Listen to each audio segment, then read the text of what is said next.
The most common response to trauma in children is this freeze response because they can't fight and they can't run. Some of them still fight, still run, but more often they dissociate, which is a human form of freeze.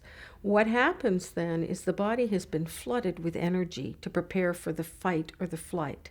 And then all of a sudden everything's frozen down, like in the game of statue, and everything stops, and it's like all the water was released and somebody put the dam up and it's just held back there. And what has been discovered beautifully recently is that a lot of the long-term damage to brains of children and adults who experience trauma is in that freeze response. Humans don't, when they unfreeze, shake off all that energy. So the cortisol levels that were evoked and then frozen and stopped stay flowing, perhaps not as high, but there's like this energy discharge that doesn't happen.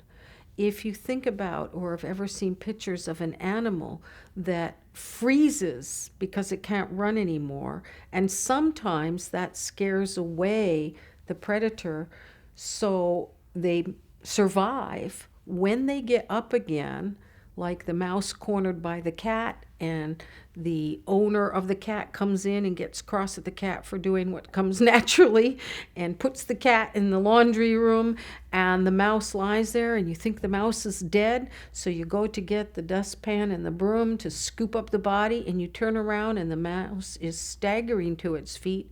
It shakes all over, it shivers and wobbles and shakes again, and then it runs off. It wasn't dead at all. But that shaking, trembling, and then running off is what's called discharge of the energy that got blocked by that dam of the freeze.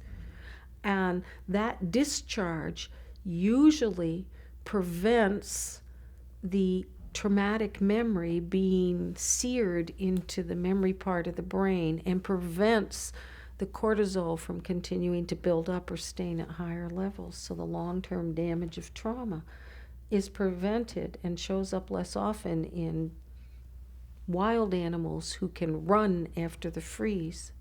That trauma shows up in domesticated animals who can't escape abuse. And using that knowledge and looking at humans, some very brilliant people have done a lot of work on how we help children or adults who've been traumatized get in touch with that blocked up energy and the feeling in their body and literally shake it off, get rid of that energy, discharge. They don't have to necessarily review that individual trauma. Some do that, but they have to shake off and discharge that feeling state in the body and the sensations of it. And playing games about escape and capture and fleeing and getting away, and then having a relaxing cup of cocoa plays at that discharge. And playing freeze tag, but then running plays at that discharge. So they're games we can play with children that help them get in touch with that. And then talk about, well, when you were harmed, you don't even have to go deep. When you were harmed, you weren't able to run. So what would it be like to run? Pretend you're running. And then relax. We teach children to regulate their emotions about trauma. We have to teach them to regulate their body sensations as well so they can stabilize. And that's the better healing for trauma. Perhaps the most important information to know about working with traumatized children, children who have experienced trauma and who carry some of those behaviors of trauma, is that the first thing we need to do is build their sense of safety. If they had good attachments and they were traumatized, we're rebuilding that sense of safety that says even if you think about or scary memories of the trauma come in, you will be safe. It won't harm you anymore.